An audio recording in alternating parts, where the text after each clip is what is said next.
Hello everyone, এই যে দেখেন আজকে হচ্ছে আমার বোন বরিশাল থেকে আমার জন্য গাছের পাকা পেঁপে পাঠিয়েছে। সো এই যে দেখেন অনেক সুন্দর কালারের একটি পেঁপে, অ্যান্ড এগুলো হচ্ছে বরিশালের পেঁপে, বরিশালের ভাষায় বলে কুম্বা। সো এই যে পাকা কুম্বা, এখন হচ্ছে এটাকে আমি কেটে এই যে কাটতেছি, পেঁপেটা পিচ পিচ করে কেটে নিব খুব সুন্দর করে। দেখেন এত সুন্দর কালার পেঁপের, গ্রামের গাছের পাকা পেঁপে। সো খেতে নিশ্চয়ই খুবই সুস্বাদু হবে।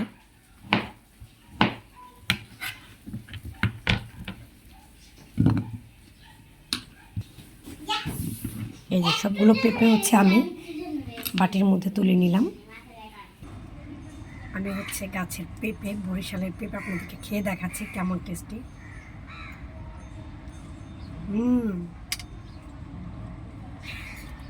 খুব মজা, খুব